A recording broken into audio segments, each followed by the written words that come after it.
Welcome to the Having It All podcast, the show about what it takes to live an abundant, loving life. My name is Matthew Bivens, and each week I'm helping you get out of your head so that you can truly have it all.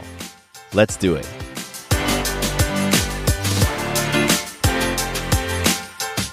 What's up, everybody? Matthew Bivens here, and welcome to the Having It All podcast.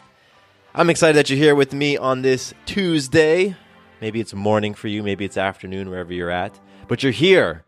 You're here because you want to have it all. You want to experience it all. You want to live an abundant, loving life. And you're interested in some insights, some habits, some tools, some beliefs that are going to help you to create that and to experience that in your life. I'm super excited that we get to have these conversations every single Tuesday. And whether this is your first time here or you are a repeat listener, I'm so grateful that you would just carve out the time to come and hang out. Today's episode is a very cool one because I have somebody on the show who has not yet been a guest. However, he has been instrumental in this entire podcast. From the very first little sprinkles of an idea to where the show is now today, reaching and impacting almost 1 million people. His name is Adeogba, and he is my life coach and mentor, and it is a huge, huge honor to have him on the podcast today. Our conversation is powerful, it's awesome, and I'm excited for you to listen to it. But first, we got to share some magic. We got to share some magic. You know, it's from Day that I learned about the concept of magic and magical moments. And a magical moment is when you influence yourself, others, or life in an empowering way. And so my magic for this episode happened today. It happened earlier today when I was on a mastermind call with my business coaches and the other entrepreneurs and business folks who are in my mastermind group. And I was presenting my challenges to the group. And I'll be honest, my challenges were all around scarcity. They were about money. I was definitely feeling, I was in that scarce place where, you know, I was checking the bank account and I'm looking at projected revenue that's going to come in over the next couple of days and weeks, especially as I round out the month of September. And I was feeling scarce. I hadn't been, plugged into work the past number of days. I've been on vacation with Sarah, Maya, and my family. And it's just fascinating how when I unplug myself a little bit from work, how quickly those scarce feelings kick in. So I've been feeling it, definitely around money, almost primarily around money. So I brought that up to my group and I received some feedback. And one of the pieces of feedback that my coach gave me, she asked me, do I ever carve out time to just think and to be creative? And she's given me she asked me that question and given me that feedback several times, and I had to once again say no. I don't. When I look at my calendar, it's very, meticulously put together. I have blocks of time for all these different things, like blocked out on my calendar, but I don't necessarily have time when I'm just in creative mode, not in do mode, but more in a being mode. So she recommended that I make that a priority this week. And so what I did was I looked at my calendar and I said, okay, cool, I can do this on Friday. And I went ahead and put a little block in there for Friday for 30 minutes of creative time. But I thought to myself, come on now. If this is really something that I'm challenged with, and if this is connected with my ideas around scarcity and my feelings of scarcity, and if this is what my coach is saying, hey, this is my coaching, go and do this thing, why the hell am I going to do it on Friday, 4 days away? So the real magic was influencing myself to, as soon as our call was over, I opened up my phone, set a 30-minute timer, and I did my 30 minutes of creative time right then. I didn't wait. Because I know when I wait, a whole number of things can get placed in front of that task, and all sorts of stuff happens when I wait. So the magic was influencing myself to get it done right then. Boom. And I put the magic on my balance chart. So if you're following me on the balance chart, then you can see my magic there, and you can see pictures of my notebook. That was another thing that was cool. I'm so connected to technology that I rarely write with a pen anymore. I used to, but I stopped. So for this 30 minutes of creativity, if I had an idea and whatever I wanted to brainstorm on, I used a pen. And that actually influenced me to slow down, right? To slow down my thoughts a little bit and be very intentional about what I was focusing on. So that was cool as well. If you've got magic and if you're on the app, post it in the app so I can see it, so I can be influenced by it, because that's why we post these things and we share them so that we can influence one another. I got some listener love today.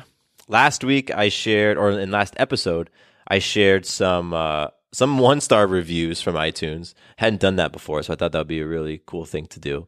But today I'm back in iTunes and I'm sharing most recent review. This one comes from Collatel, K-O-L-A-T-E-L.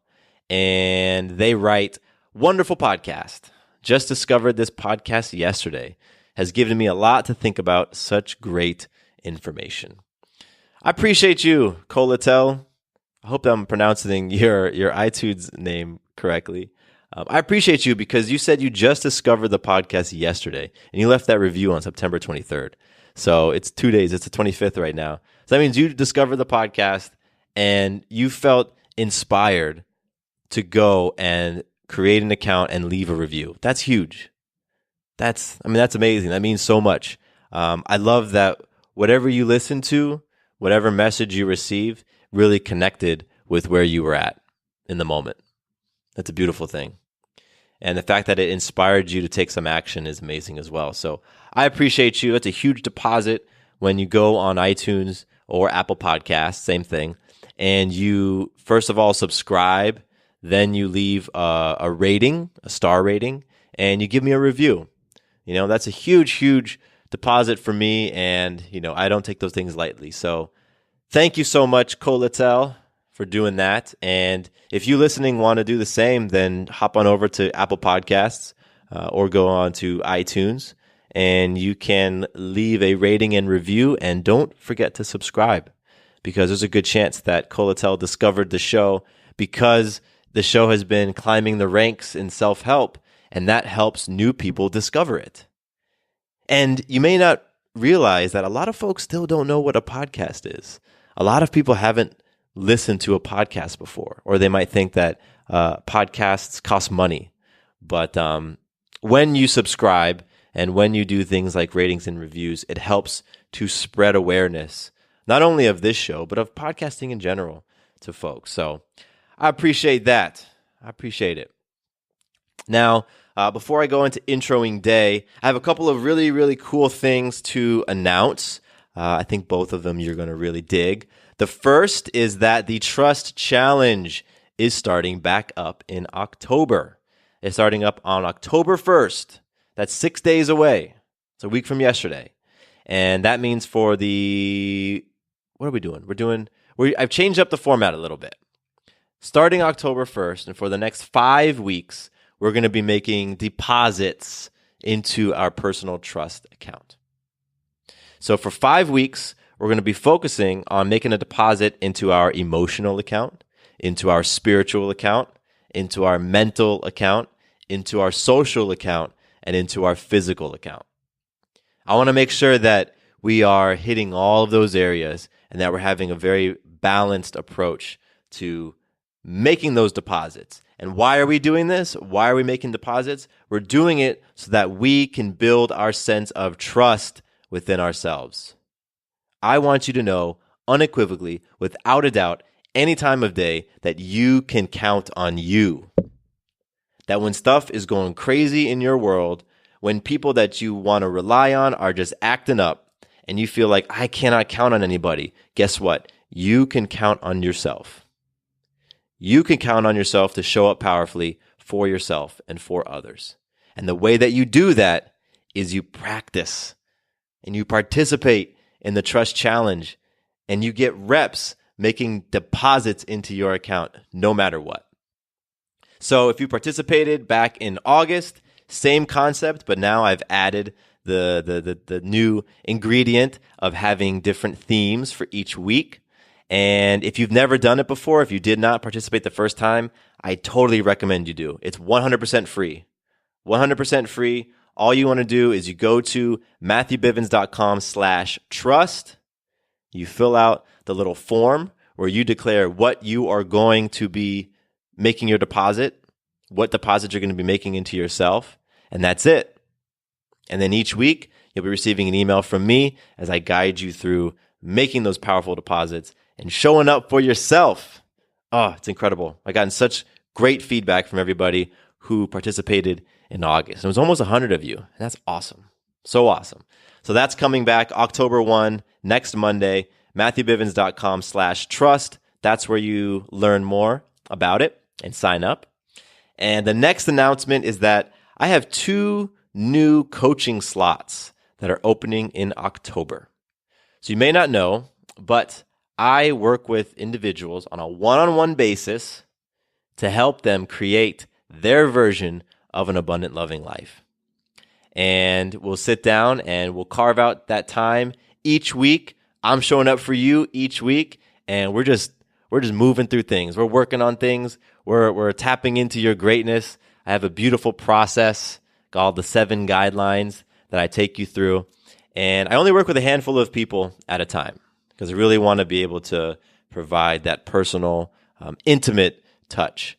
And I have 2 slots opening up in October. So if you have considered it, if you've thought about one-on-one coaching, if you've just wanted to level up in any area of your life, if you wanted to, level up spiritually, emotionally, mentally, physically, socially, or if you know that you have opportunities in your faith, within your family, in your love life, in your friendships, in your finance, in your money, in your career, in your fitness, in your health, or in overall general fun, if you have opportunities to step your game up in those areas and you're looking for some coaching, you're looking for some guidance, looking for some tools, some resources, and most importantly, some accountability, then go to matthewbivens.com/coaching and see if working with me is going to be that catalyst to getting you to where you want to be.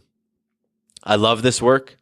This is a part of me paying it forward because, as you're going to hear in a minute, my coach has made so many amazing deposits to me. He's given me so many incredible insights and passed on his wisdom and unlocked tools and new ways of thinking and being that have transformed my life. And I use that word very intentionally. Transformed my life 1,000%. And so I love working with people to create the same sorts of results and transformations in their lives. So again, if that's you, if this is resonating with you right now, then head over to matthewbivens.com/coaching to learn more and to apply. All right. So I am so excited to be introducing you today, Adeogba. He has been my coach, my personal coach, my life coach, my mentor for well over 5 years. And through his coaching, I have healed so many disempowering beliefs, unhealthy mindsets about myself. I have grown in so many ways, spiritually, mentally, emotionally, physically, all of those ways. And I truly have transformed. And I credit so much of that to the equal parts fire and love that Day has applied to me through coaching. He has this really incredible ability to hold the space of greatness for you. And he's done that with me, and he's seen me step into my greatness and my fullness, even when I was nowhere near seeing it for myself. Now, Day, in his work, he's known as a transformational specialist. And he's been doing this work with individuals and with groups for over 20 years. He absolutely has his 10,000 hours of mastery and many, many, many more. And Day is the creator of the YourDay Balance Game, which I have talked about extensively on this podcast. And for those of you who aren't familiar with YourDay Balance Game, it's a health and fitness platform that's powered by love and balance. And Day is the founder and creator of it, along with the Balance Chart app, which a number of you are using to help create those lifestyle transformations for yourself. So in earlier episodes of this podcast, when I interviewed folks, I would always end by asking them the question, what does having it all mean to you? But with Day, we flipped it, and that was how we got started. So I'm going to drop you right into the very beginning of my conversation with Day when I ask him the question, what does having it all mean to you? All right, enjoy. Day Adeogba, what does having it all mean to you? That is a great question, and that's transformed over the years, Matthew, as I worked with a lot of extraordinary players, executive CEOs, actors, athletes, NFL, NBA, CEOs of Fortune 500 companies, Blue Cross Blue Shield. I've had opportunity to sit side by side with all these extraordinary players and not only see their life, but see the back office. Show up in their homes, go into their condos or boats, and really see what it looks like to have it all. And so what I was really looking for, Matthew, wasn't what they had. I was really looking for how they experienced everything they had. And that's what having it all to me is. It's not just what I have. It's how I experience what I have. And I experience it in a very powerful way because I can have a bowl of rice and sit on that corner and have it all. Kind of like Eckhart Tolle did, I think he sat on a bench for a couple of years and then from that became everything you know about a new earth and everything. Yeah. Gave everything up. So having it all to me, if I had to really make it succinct, I would say, and this is what I teach, and this is what I share with all you guys, and this is why the game's designed the way it's designed, is to create PC profitable players who are purposeful. And to me, that's having it all. That I'm coming from a principle-centered, and that's what PC is, coming from a principle-centered connection flow lifestyle. And I'm using that level of alignment to generate production, profit, whatever I want to call profit. It could be 50,000 a year. It could be 5-10 million a year. It could be 100 million a year, whatever that is for you. But you create that profit from your ability to handle it. You don't create it from your ability to want it and want more. You measure your ability to handle it through your health and fitness. So anytime I take on new team members, have children, whatever, anytime I take something on, my body registers it as responsibility, i.e. stress. And so if I'm not paying attention in real time to my ability to handle it, then I keep getting driven by the success, and then other people start helping me get the success. And this is what I've seen with so many successful people I've trained, is that your success creates such momentum that you cannot deal with it in a healthy way. And that's when they come see me. So having it all is the person or persons who is able to really relate to their stress from a very high level of self-mastery and then create abundance both internally and externally.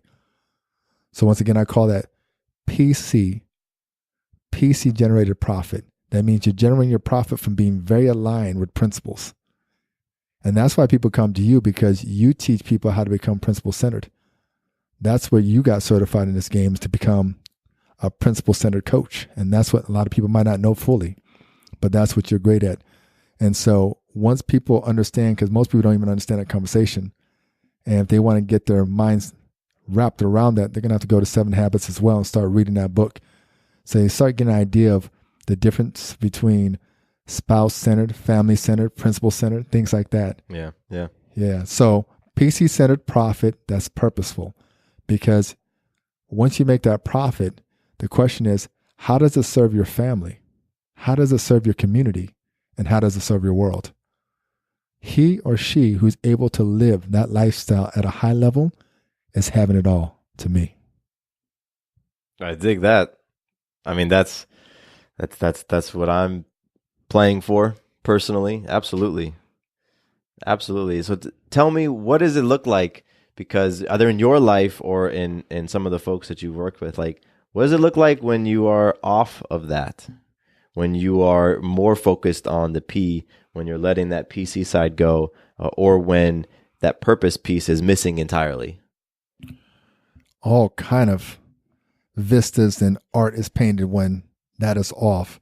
That's the majority of people. Most people don't even know what principle-centered is. Okay, well then, why don't you just? I want you to describe that in your own words, because I know I've probably read like a passage from 7 Habits in an episode before, and it's in Covey's voice. What is principled centered? Because you said it a bunch of times. What is it coming from your perspective?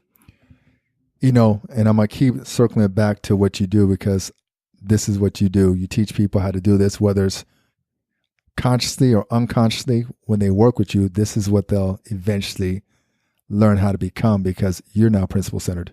That's what you learned over the last, how many years have you been playing now? Man, like I think 5.5 years. Yeah. So you live a principle centered life. So to communicate to your listeners, principle centered means you understand the difference between principles and values. First of all, if you don't understand that distinction, then you can't live a principle-centered life if you don't understand the distinction. You live in a value-centered life. And many of us are taught how to live a value-centered life. It's called I value family. Or we aspire to. Yeah, and that's the highest level, which is cool. I mean, there's just another level above it. Yeah. That's all there is. So value-centered is usually the pinnacle of lifestyles that I train. Most of them are value-centered. It takes a very, very astute, wise, like going for it all person to live a principle-centered life and really understand that. So if we refer back to the 7 Habits, he talks about different centers, and that's why I highly recommend that listeners refer back to. He talks about the different centers, and he says, depending on what center you have at the core of your life, whether it's spouse, family, church, enemy. Enemy is another center that people use. Another way to look at enemy center is your rival. You notice a lot of people, like whether it's sports or whatever, boxing, a lot of what they do, they're always thinking about their rival, and it drives their whole life. So that's what enemy center is, almost like your rival. A lot of times in sports, you look at them as your enemy or your rival. Nevertheless, when you have your center, whatever those centers are, it creates the 4 governors. You get your security off of it. That means you feel great if you beat them. You don't feel great if you don't. You get your wisdom off of it. The way you see life, your balanced perspective on life comes from whatever your center is, whether it's family, fighting, whatever. Like all life is boxing. All life is family. Also, your guidance, your ability to choose comes from that center. And last, your power, your ability to act when it's time to move. Like, for instance, if things are not going well with your spouse, you might feel a little depressed. You might not feel like moving and going to work that day, whatever. There's many different things that guide you and govern you depending on your center. Principle-centered rides above all that. So first thing is to understand the distinction between value-centered and principle-centered. So a couple of principles are, we always go over those principles in the game because there's several principles in life, universal principles. And a couple of the principles that we talk about is health supports life, or the PPC balance is the precursor to longevity. And these are not so obvious until we say them. So when we talk about health supports life, we're saying that which is healthy will promote life. That which is not will end life. It's that simple. It doesn't need any debate. So that's why I love that it's a principle, because you can't argue against that. You could try, but it's kind of like you're hitting your head against a wall, because that which supports life, which is healthy, supports life. It's like, of course. Yeah, it has nothing to do with how you see it, how I see it, a value difference, a perspective difference. It's just no.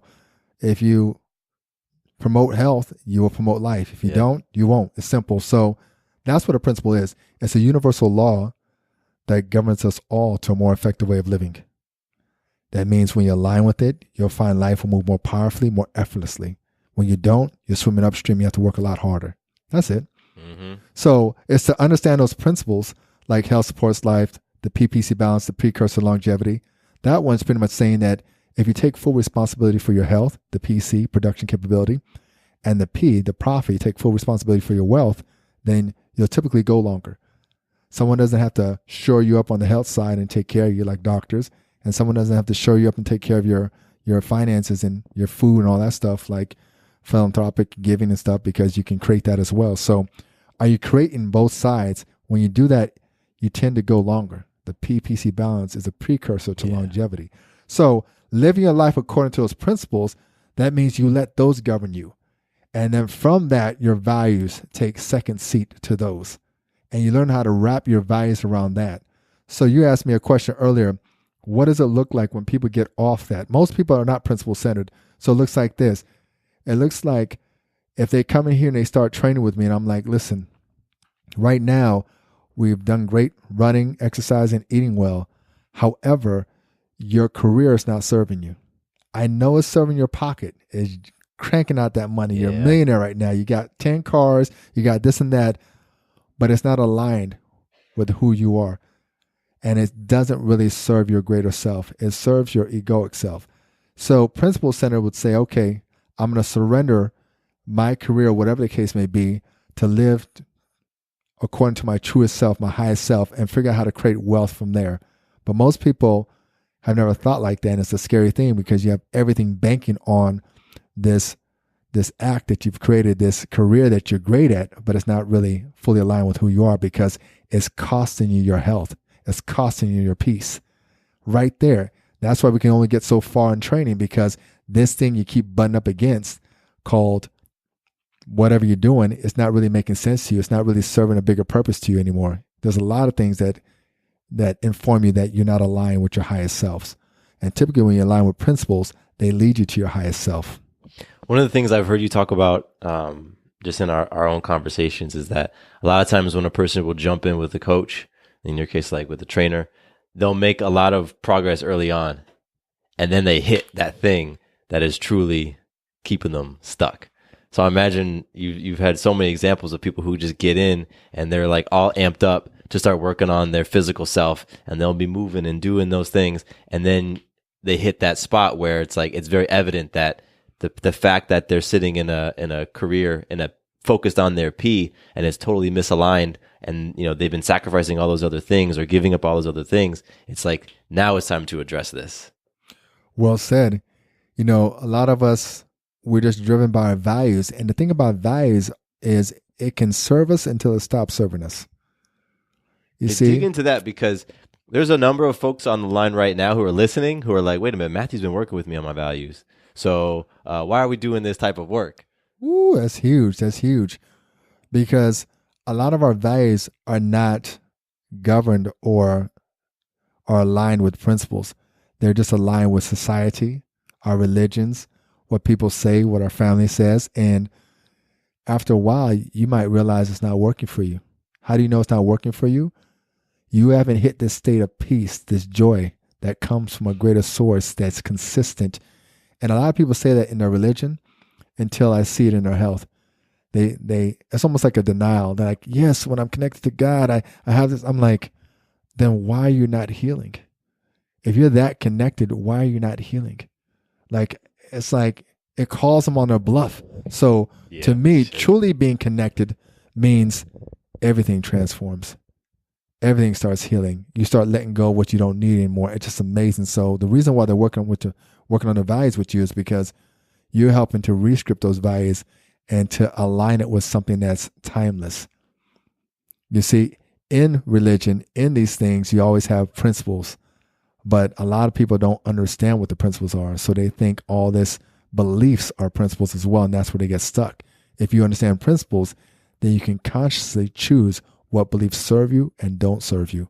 And there's a lot of beliefs in everything that you're taught that might not serve you. So being aware of principles, you now have choice that belief doesn't serve me. Because if you can see the effect of it impeding your life, impeding your full expression, impeding your intimacy, your effortlessness, all that stuff, then there's some beliefs there that are not serving you. Yeah. And if you collapse them with principles, you won't let go of them. You'll be like, no, I can't let go of this belief because I was taught this was a principle. Well, most beliefs are not principles. So I'm sure you're helping them rescript their values so that they can let go of beliefs that no longer serve them because they're not principles. And you can shore them up by teaching them principles to say, that's okay. This is the principle. This is why you'll be okay if we let go of that belief.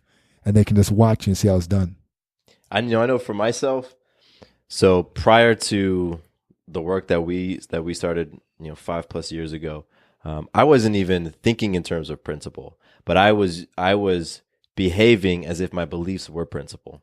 Well said. And that's what most of us do because we are never aware of principles versus beliefs. I like to say beliefs are like shirts. if you keep a shirt on so long, you might start thinking it's your skin. Until you come along someone saying, listen, Matthew, that shirt you've been rocking since 1970, it's not kind of flowing right now. It doesn't fit you real well. It's got some holes in it. You know what I mean? It's just not creating the impact you want. It's like, you don't have to keep wearing it. You're like, what do you mean? This is my skin? I'm like, nah, that's a shirt. You're like, nah. They told me it's my skin. I haven't taken this off ever. I'm like, well, and that's what beliefs are. It's like, nah, that's your shirt. If it's not serving you can take it off and put another one on and watch what happens. When you put on a different shirt, all of a sudden you feel different. It's kind of like a suit. If you put on a nice outfit suit, it just shifts the energy of your body. And all of a sudden it shifts how people relate to you. Everything shifts. Totally. And that's what values and beliefs are. You create them according to the impact. But it's important to understand what your skin is so you can take off the shirt and put on different shirts and feel very comfortable. You know the difference between your skin and your shirt. And so that's why it's important to understand principles, because most people are too afraid to venture on beyond where there's comfort, security, there's a stake, there's something that can anchor them. It's so scary to venture off to new beliefs and let go of old beliefs. So principles are the anchor to say, listen, regardless of how far we go, we will always be anchored through source, because you and I don't create principles. God does. Universal all does, whatever you want to call it. So that kind of keeps you anchored as you take on new adventures. And it's humbling in such a non-intimidating way. Like sometimes for me, the idea of being humbled, I'm like, I don't want to be humbled because that means I'm going to have to go through some stuff. But I've felt that understanding what principles are, connecting with principles, aligning with principles, and then seeing where I've misaligned, it's like, oh, okay, I get it. And that's like the humbling part. Like, got it. I see why this didn't work. This didn't work because I was clearly misaligned with principle, thinking that my values or my beliefs were truth. And here's where I completely deviated. I went against consciousness creates, and wow, I was frustrated with my result. So in those moments, it doesn't bruise my ego to be humbled by principle in those moments. And I've felt that in the past, like that idea of being humbled or the idea of connecting with that higher truth, like there was a lot of fear in those things. And so now the relationship for me, at least, is different.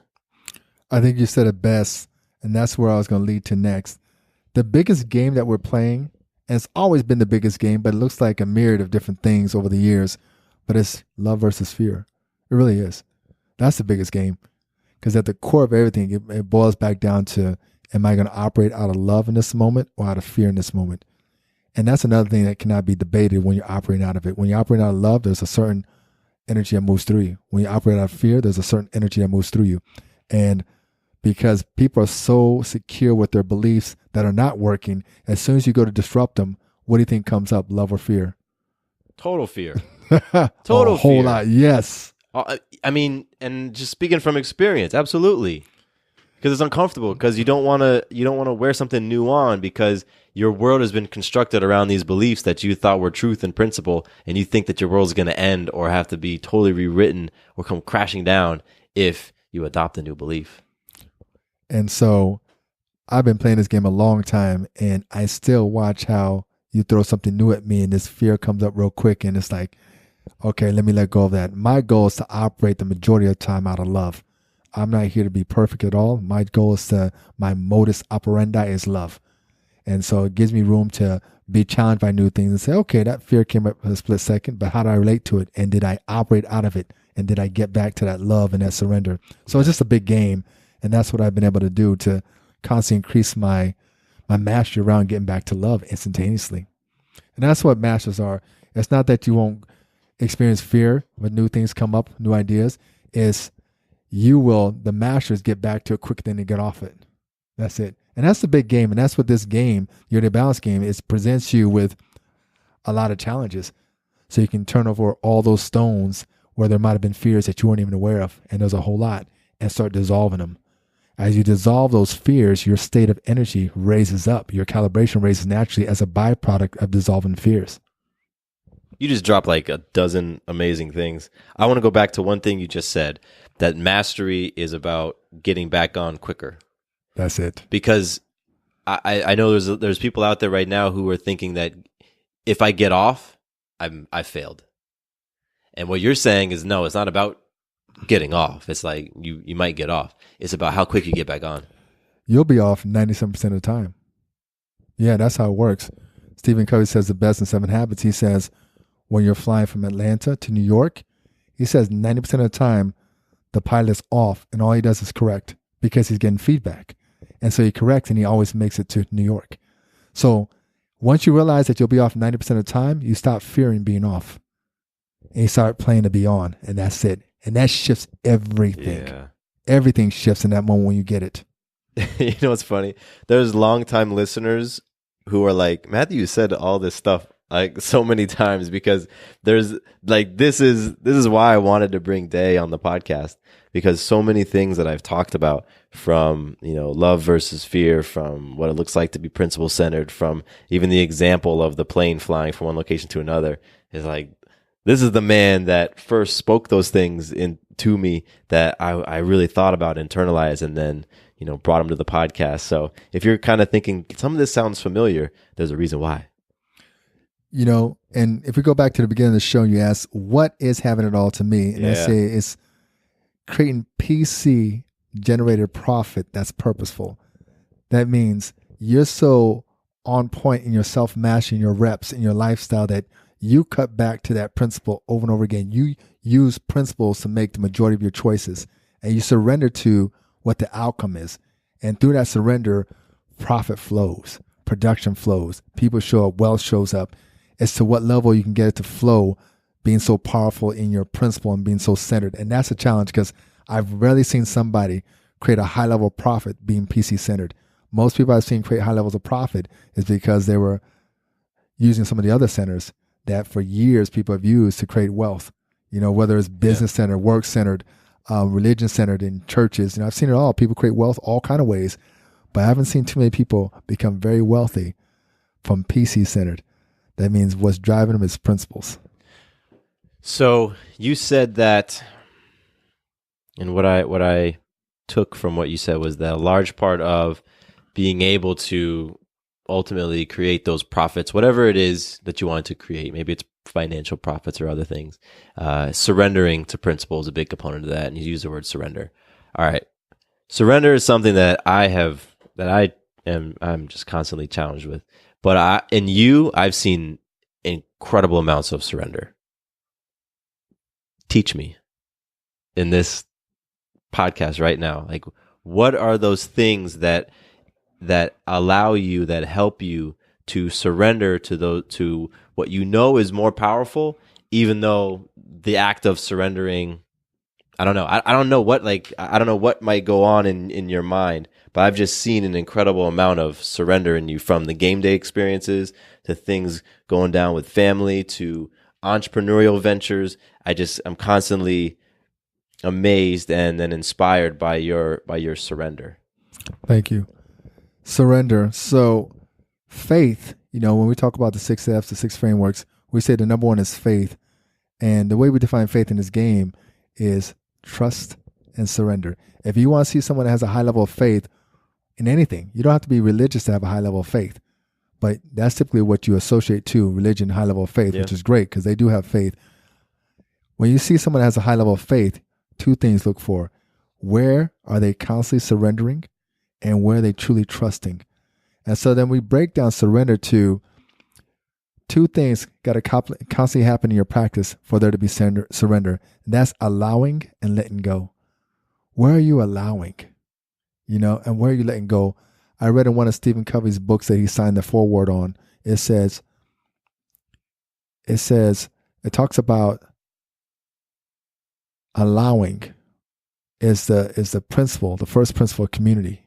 Something like that. I was like huge. I was like, wow, to allow is the first principle of community. If you're going to build a big community, you have to allow a lot of things to be what they are and not what you think they should be all the time. So where are you allowing things to be, as opposed to always trying to control it to be what you think it should be? And that's whooping my ass daily, yet I love the game.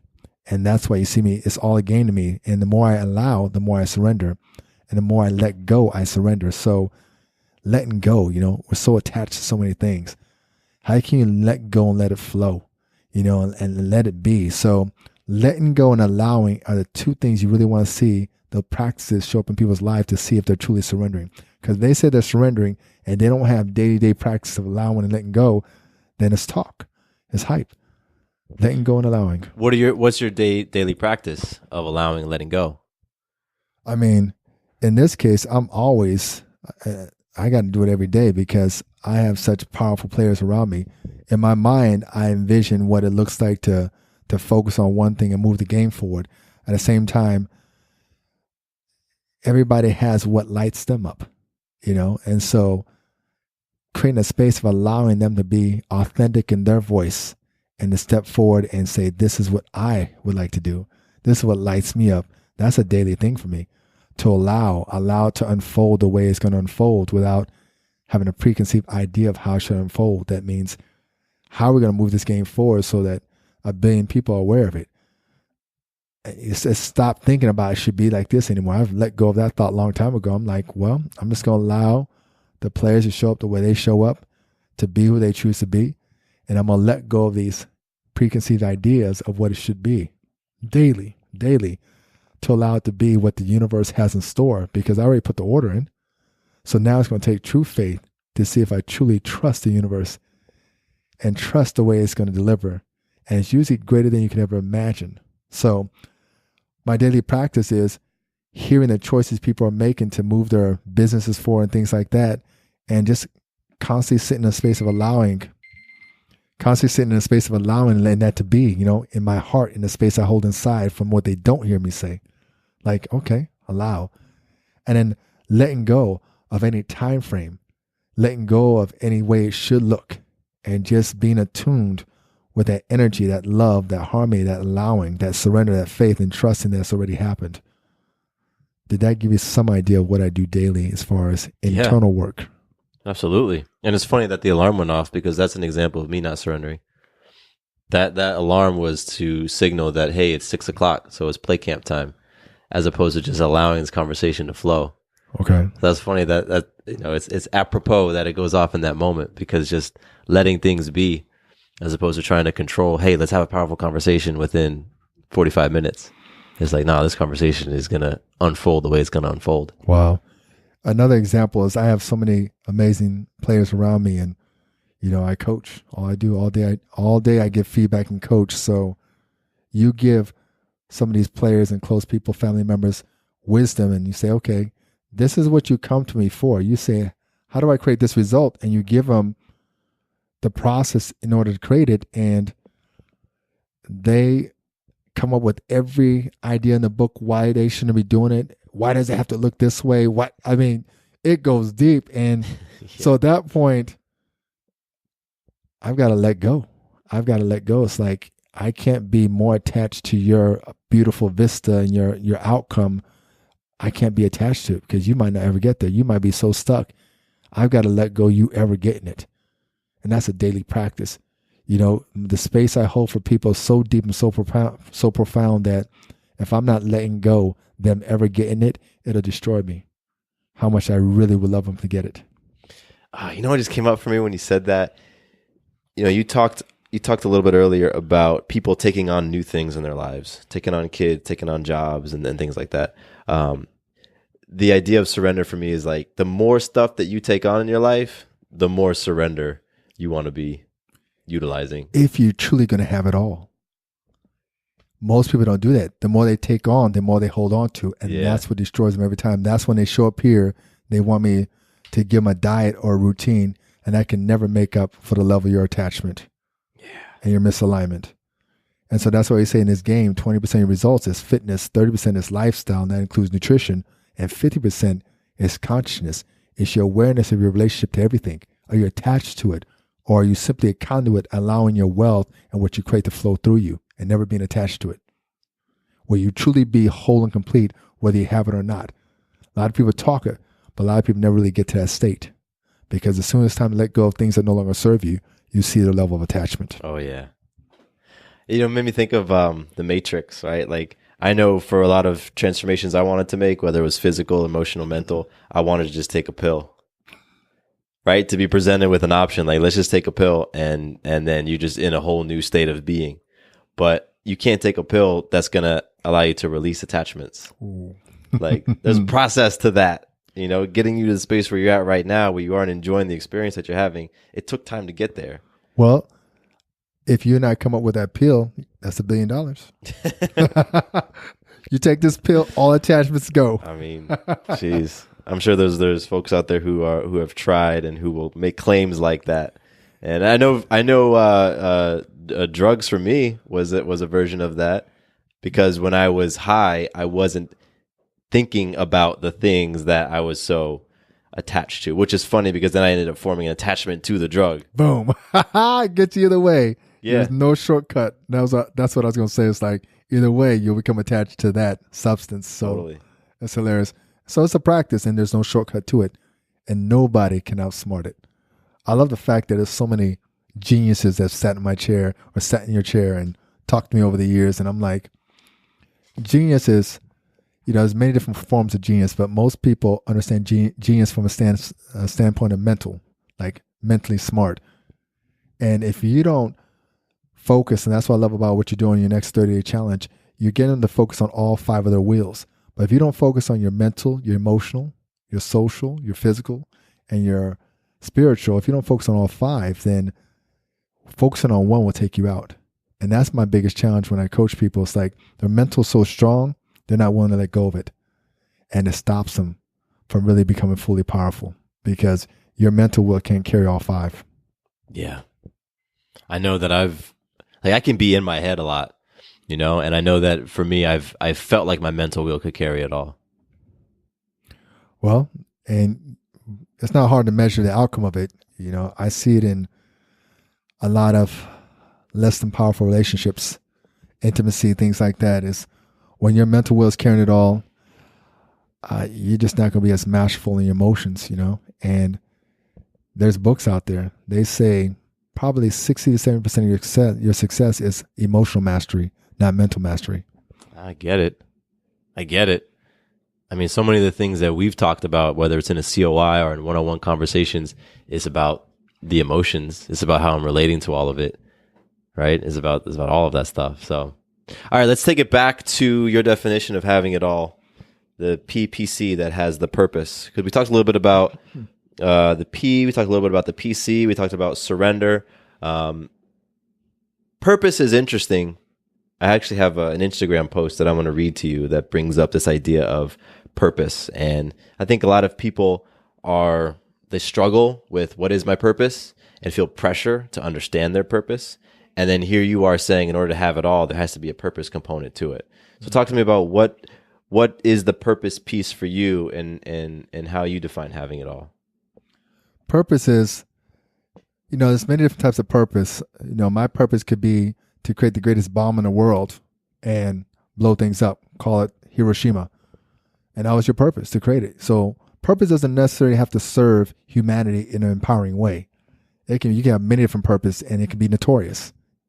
Still purpose, Some people could say, my purpose is to bring this havoc to the world and create a disruption like this, So I'm clear. Purpose for me is when it serves, when it's a win-win for humanity, when it's a win-win for you, when it's a win-win for life and your planet.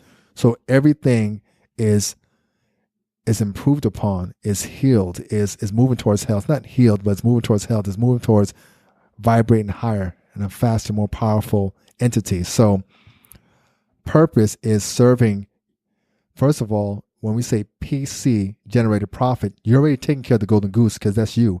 When you're PC centered, part of that is taking care of the golden goose. That's part of being principle centered, is realizing that the eggs come from the golden goose. If you don't have that in part of your principles, then you're missing a big principle. The eggs come from the golden goose. So if the golden goose is not taken care of first, if the oxygen mask is not put on you first, then the eggs will soon dwindle, period. You don't have to argue about that. So you're taken care of. From that standpoint, purpose is when you can transfer that and use that gift, that conduit, that resource. You now become a resource for others to help others take care of themselves by setting an example. Teach them how to take care of themselves and empower themselves to feel great, to experience life powerfully, and to create what their dreams are. So that's purpose. Now you're both winning. You're setting an example, so them watching you is inspiring you to keep going, and they're becoming PC-centered and really starting to really learn how to love themselves. Like I said earlier, it gets back to love versus fear. So spending more time loving yourself. At that point, others are moving. Family. That's where you start off with. What is your core family, whether you're married or your brothers and sisters, all that's part of your family. Are they being enlightened by who you're being? Because they still have to choose. They might not choose, but are you still holding a powerful space and example for them? From there is community. Is how can I serve my community? How can I put things together so the community thrives? Your local community, your state, things like that. And from there, am I conscious about how I impact the planet? Because everything communicates, everything creates. So am I here to love this planet because this planet is loving me? So to me, that's what purpose is. When you think about who I'm being and what I'm creating in this world, does it serve my community? Does it serve my family? Does it serve the planet? And if it doesn't, and it just serves your pocket, it sounds great and it's neutral, then you have to ask yourself, am I back to principle, or am I justifying what I want to experience by my values? And that's a tough thing. Why does your definition of purpose sounds huge? That, for me to act in my purpose, I have to be impacting humanity, right? Like that sounds like, okay, well, I gotta quit my job. Obviously, I gotta change all this stuff because what I'm doing is not impacting humanity. Like to me, that feels big. Can purpose be like, I just want to be the most amazing father that I can be, right? So, like, talk to me about that, because I know there's people out there who are listening who what they feel resonates purpose-wise isn't necessarily something that is, they aren't thinking about how does this benefit the earth. It's like, I want to be a loving person. I want to be a compassionate person. I want to show up for my friends and my family. And it might feel a little bit more intimate, their idea of purpose, rather than like, I got to impact the world. Great question. That's why they come to you for this coaching, so you can give them clarity about this. And that's why I keep encouraging your listeners to come to you for this coaching. When you improve yourself, the world shifts. Everything is connected. Nothing's separate. It's a delusion to think you're separate from everything. And a lot of us live in that delusion because no one's ever taught them that everything is connected. In Power versus Force, they have a quote. He says, the universe holds its breath as you choose moment to moment what pathway you're going to head down. The moment you start loving yourself, the vibration of the world shifts. So you don't have to get caught up in how does this look in the world. It all connects. And as soon as you start with yourself, the world shifts. So when you're loving yourself and you say, I want to be a great father and love myself, and example with my son, you're shifting the world. Yeah. Your purpose is huge. So it all connects. You shift yourself, your family shifts. Your family shifts, the world, the community shifts. The community shifts, the world shifts. It happens automatically. You don't have to worry about all that stuff. As you play bigger games, you can start taking on the thought of it.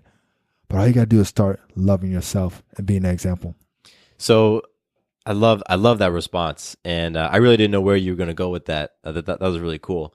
This is inspired, like that type of question was inspired actually by a listener. His name is Mark. Mark reached out to me on Instagram, and he sent me this message, which is a quote, and he wanted to get my perspective on it. I gave him my perspective on Instagram. Now I'm going to read this and kind of hear your thoughts. This quote is from a woman named Sally Coulter, Coulter, and what she says is, it's messing people up, this social pressure to quote unquote find your passion and quote unquote know what it is you want to do. It's perfectly fine to just live your moments fully and marvel as many small and large passions, many small and large purposes enter and leave your life. For many, there is no realization, no bliss to follow, no discovery of your life's purpose. This isn't sad, it's just the way things are. Stop trying to find the forest and just enjoy the trees. So when I read that, I was like, that's interesting. And, I shared my thoughts with Mark, and we've been talking about purpose, right? We've been talking about P and PC that's connected to purpose. And here this person is, Sally is saying like, no, for a lot of people, there's no discovery of your life's purpose, and that's okay. So what comes up for you? Because I know there's folks who read or hear Sally's words and find comfort in that. like, okay, it's all right if I don't know what my passion is, if there isn't some big thing I want to do in the world or a huge way I want to serve people. It's okay because, this person is, in their opinion, is telling me it's okay. I think we get caught up in the word huge. You know what I mean? Nothing has to be huge for it to be significant, powerful, and impactful. Sometimes the smallest things are most impactful. It's like you could have been the father to this one person that shifted the world. And the way you love that person is the reason why they took it to the world. That is huge. You know what I mean? But it was something, it didn't look huge, but it was huge. So let's not get caught up in what huge is. I do. Because I think I was the one who put the qualifier of huge in there. But that is huge. It just depends on how you look at it. Yeah. So I just don't want to get caught up on what it looks like, but it's still huge to be the father of somebody who took it to the world because the space you held and the love you gave them. They didn't have to go through that whole breakdown, all that stuff, because you just set it off. That's dope. That is just magical. So back to your question. I often have this question. I'm like, is purpose discovered or uncovered? And the answer is both. So you don't have to debate it. I like to say purpose is like this. If you're walking through a forest and all of a sudden you come to a clearing and you see this beautiful garden, you know what I mean? Is it yours? I mean, the fruit, the vegetables, everything is in line. It's beautiful. It's flourishing. You got all this and it can feed many. You're like, wow. And you don't see anybody around. Is it yours? No, probably not, because you didn't plant that. You didn't grow that. You know what I mean? And that's what purpose is. Purpose is like a garden, and when it hits full bloom, it serves so many, including yourself, whatever that looks like. I mean, it's going to serve more than one. As long as it serves more than one, that's great. It's not just serving yourself. So most of the times a garden is not just discovered. Yes, you discovered it because you walked across it, but you have to learn how to plant gardens. So if you get around people who teach you how to plant gardens, and that's what a purpose is learning how to put certain ingredients together, because everybody has gifts. And that's what we talk about. And that's when people call you and you help them write their mission statement, what they're getting in it, because it's part of this teaching, is that you want to make sure your mission statement, your purpose statement, includes your gifts and your talents. And when we say your gifts are things you're just born with. It's like you shrug your shoulders. You're like, I just could always do it. Yeah. Talents are things that you repped. You said, I want that in my repertoire. And you just repped it. 10 years later, someone came along and you're like, nah, I spoke 2 languages. 5 years ago, I only spoke 1. You're like, what? You're just talented at it. Then passion, you want to make sure your purpose statement has passion. So, well, there's a lot of things you're passionate about, many things. So throw that little ingredient in there. And that's what a garden is. It's little ingredients, little of this, little of that. So you have your talents and gifts with your passion. You want to make sure it contributes to others in a significant way, because you can contribute to others. You can take away from others in what you do. So you want to make sure this adds to others. Be very intentional, because if you don't pay attention, it can take away from others. And you want to make sure that it compensates you in a sustainable way. Because a lot of people write purpose statements where they totally exhaust themselves and they're dead. I've heard those. I've read some of those. Yeah. And the last thing is you want to make sure it's aligned with principles, because principles are inexhaustible. Yeah. That means you don't have to rely on yourself. It aligns with principle. You just lay back on that principle and it flows right through you.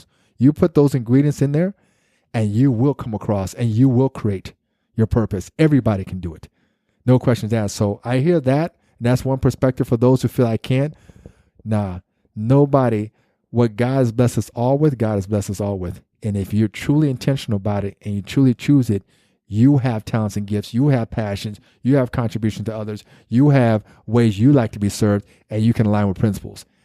And you just got to let it bake. You let it come together until one day your gardens bloom. And when someone comes across and they thought it was always there, you're like, nah, that was repped. And that's what this game's about. You're where you're at because you repped this shit.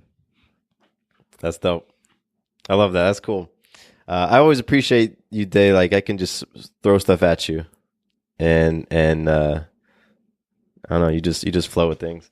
I want to circle it back and kind of wrap it up with, like, for your PC creation that is purposeful. What does it look like? What is that for you? Because we talked a lot about the elements of it and what it makes up, but what does it look like for you specifically.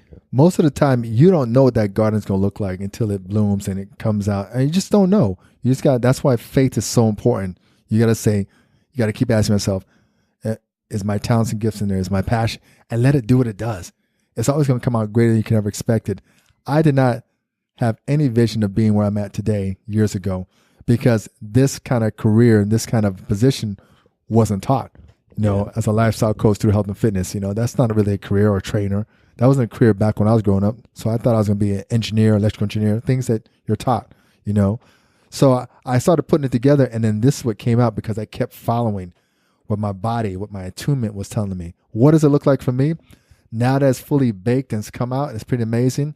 Is my goal is to really create personally, is to create PC leaders. That's what I want to create. That's what I love creating. PC leaders, that people who lead their organizations, their families, their schools, everything off principle centered, and they're willing to be held accountable to it. And that's what the game does. The game gives you a measurement tool to hold you accountable, to say if you're a PC leader, it starts off with self. It starts off with your production capability. Because the more principle centered you are, which is PC also means production capability, the more you're able to produce because it's not just you, you're flowing off source. So my intention, what does it look like, is creating 10,000 PC leaders. You know, that means people who are different types of coaches, such as yourself, who use the tools of the game to transform people's lives. From that, they enroll thousands and millions of people to play the game, like just to get on and use the balance chart and just play so they can hold themselves accountable. And from that, they inspire 1 billion people to watch. So all of a sudden, this health and fitness philosophy is impacting 1 billion people. That's what it looks like for me, and raising their calibration so that the world raises its calibration. Right now, according to David O. Hawkins, the world calibrates right around 207 out of 1,000. So I'd like to know that I lived, and this game was part of what raised the calibration of the world to 235, you know, or 250, which takes centuries. Yeah, but if with a game like this and the fact that the world's flat in technology, it doesn't have to take centuries to raise the points to 25 points from now, like from 207 to, 230 something.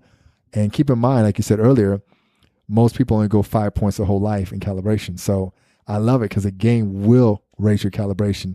You've jumped up hundreds. Yeah. That's why you're impacting people the way you're impacting. That's what they say. If you can get past the 200, you can jump up hundreds. I've watched you jump up hundreds. So that's what it looks like to me. It's creating more of you, people who are ready to lead the masses in their own unique way, which you've done. So I'm so inspired by what you're doing. And I pray that you have many more people coming to you to coach them on becoming PC centered.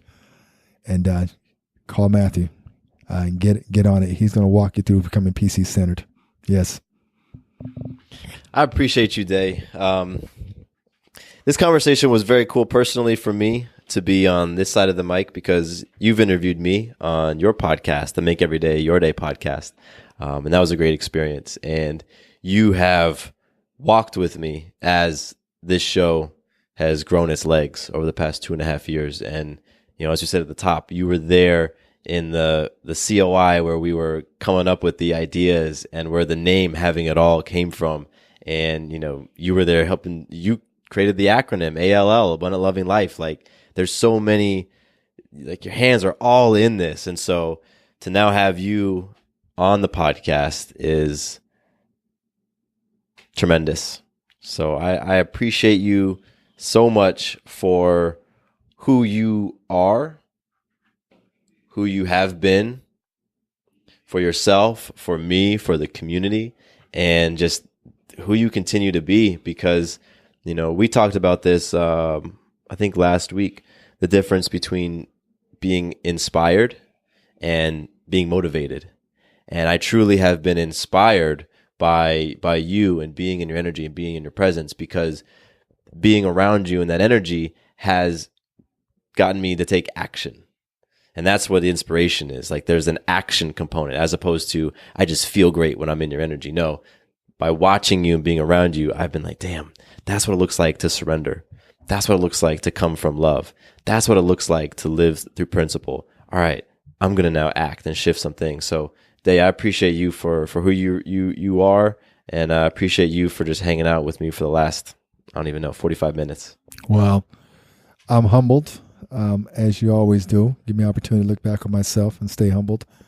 I will say that I'm very inspired by who you and your wife are becoming. Like, you guys are so rare.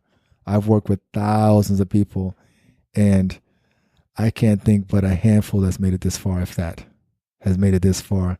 So I don't think you'll realize how far you made it until maybe 10 years from now, of the impact that you have in the world and how far you've come in your self-mastery. So, but I think you're getting affirmations about it from the impact you have in your podcast. You're starting to really see that you're a very rare breed, very, very, very rare. And I sit here just smiling because, you know, very few people make it this far in their self-mastery. So, yeah, I'm humbled. And I'd go through 10,000 people again to see one of you manifest from it. Yeah. You and Sarah really make it worth it. And it's like investments. You might have to invest a lot and see a lot of things not pan out, you know, but if you get one or two that strike at home, it makes up for everything and more. So that's who you and Sarah are for me. And I let go and allow, you know what I mean? Cause I've been playing this game for over 20 years and I can never be attached to any of it. You know what I mean? None of it. I can't be attached to none of it. So you guys are too powerful. You can make choices at any moment in time. So I'm just going to enjoy you today and love you fully today. Thank you. I received that. I appreciate it. Thank you, Day. And for everyone listening, I want you to do two things.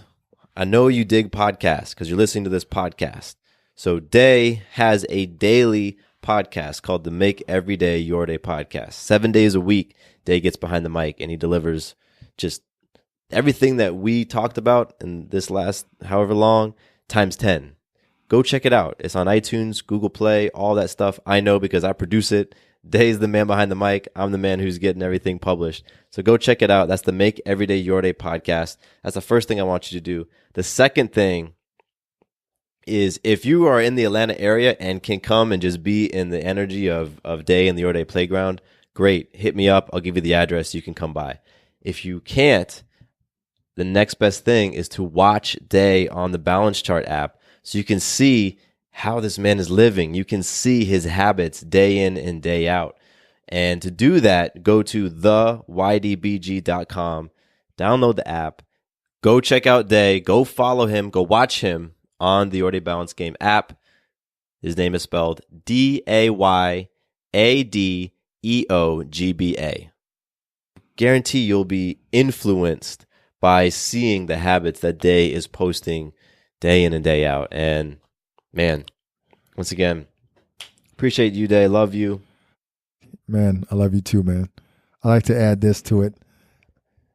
It's amazing how magic comes back because this podcast would not exist if it wasn't for Matthew and Sarah. So just to watch him become a masterful podcaster and hold me accountable to it and hold that space for me and just create this space for me.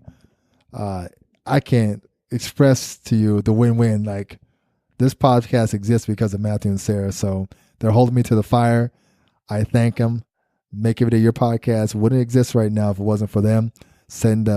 Paving the road and holding me accountable to it and just making it happen. So, man, that's life. It just keeps coming back tenfold. I'm so thankful to you. I love you. And watch Matthew and Sarah on the BG too. Those are the realest players ever. All right, Day. This has been real, man. I appreciate you. I love you, man. Quick note about the Having It All podcast. I am not a doctor nor a licensed therapist. I'm a guy with a story and a passion for conscious conversation. My thoughts, opinions, and beliefs are my own.